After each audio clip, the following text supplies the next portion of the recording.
কোটি প্রজাতির মধ্যে তুমি কেন জন্মগ্রহণ করে সৃষ্টির সর্বোচ্চ সৃষ্টি মানব হিসাবে তুমি কেন এই পৃথিবীতে এসেছো? দোমোহানা ব্রিলিয়ান্ট স্কুলে প্রতি শনিবার নানান শিক্ষামূলক কার্যক্রম অনুষ্ঠিত হয়। এই কার্যক্রমের মধ্যে লেকচার, কুইজ, প্রশ্নোত্তর পর্বসহ বিভিন্ন আকর্ষণীয় আয়োজন থাকে। এই সপ্তাহে নবম শ্রেণীর ছাত্র মুসলেহুদ্দিন অনুপ্রেরণামূলক লেকচার প্রদান করেছে। এ ধরনের কার্যক্রম শিক্ষার্থীদের মানসিক বিকাশ ও আত্মবিশ্বাস বৃদ্ধিতে গুরুত্বপূর্ণ ভূমিকা রাখে। আসুন আমরা লেকচারটি শ্রবণ করি। অতি সম্মানীয় আমার পাশে বসে থাকা আমার শিক্ষক মহাশয়গণ এবং আমার সামনে বসে থাকা আমার ছোট ভাই ও আমার সহপাঠীদের জানাই আমার পক্ষ থেকে আমার আন্তরিক শুভেচ্ছা ও সালাম। আসসালামু আলাইকুম ওয়া রাহমাতুল্লাহি ওয়া বারাকাতুহু। আমি দোমোহানা ব্রিলিয়ান্ট স্কুলের নবম শ্রেণীর একজন ছাত্র। আমি আপনাদের সম্মুখে কয়েকটি গুরুত্বপূর্ণ কিছু কথা পেশ করব। সেটি হলো সাহসী শক্তি।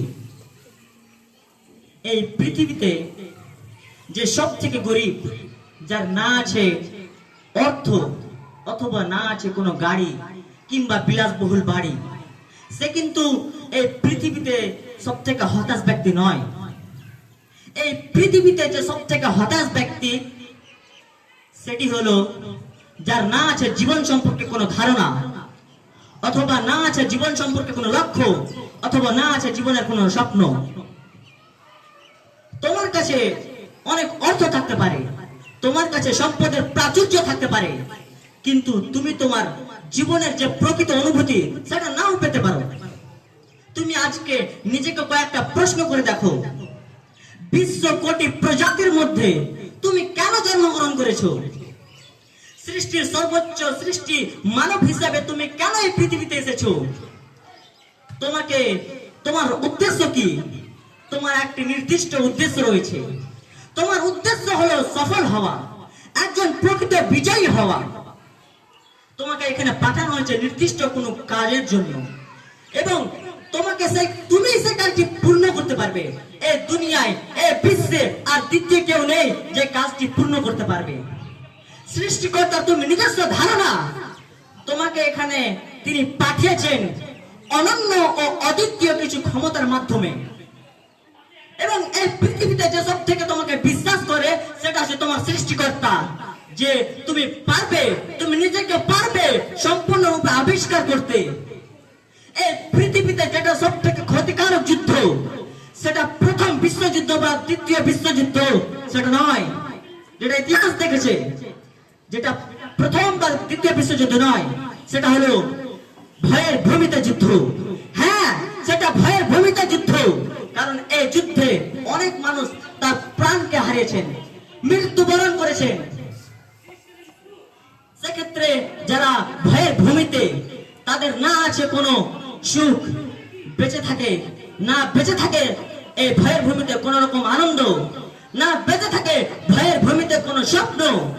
সেক্ষেত্রে যারা স্বপ্ন দেখেন, তাদের স্বপ্ন ভয়ের ভূমিতে মৃত্যুবরণ করে একরাশ ভয়ের মধ্যে।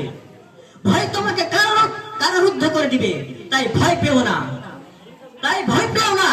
নিজেকে ভিতর থেকে শক্তিশালী করে তোলো, নিজেকে ভিতর থেকে শক্তিশালী করে তোলো, নিজেকে একবার সাহস হিসাবে জন্মগ্রহণ করে তোলো।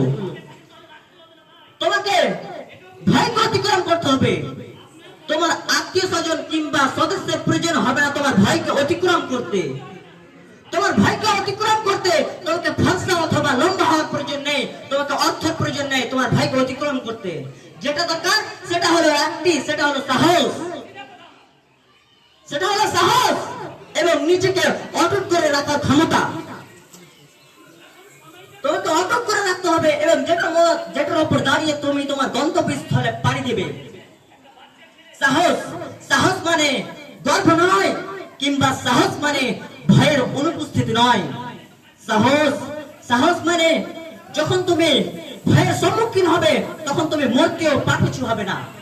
সাহস যখন তুমি তোমার সাফল্যের সিঁড়িতে চড়বে তখন অন্যেরা নিচে দাঁড়াবে। সাহস যখন অন্যরা বলবে না কিন্তু তুমি বলবে হ্যাঁ। সাহস যখন রপ্ত করে নেবে তুমি একটা সিংহের চরিত্র যে সবসময় বলবে আমিই পারবো, সাহস যখন একে একে ভয়ের ভূমিতে এই ব্যক্তিরা মৃত্যুবরণ করবে, কিন্তু তুমি তোমার স্বপ্নে লক্ষ্যে পৌঁছানোর জন্য লড়াই করে চলবে। সাহস যখন অন্যরা ছেড়ে দিবে কিন্তু তুমি ধরে থাকবে।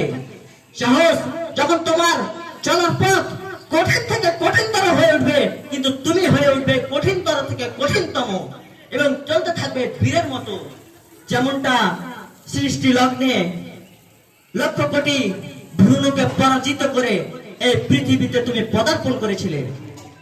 এই বলে আমি আমার সংক্ষিপ্ত বক্তব্য ইতি করছি। শেষে আসসালামু আলাইকুম ওয়া রাহমাতুল্লাহি ওয়া বারাকাতুহু।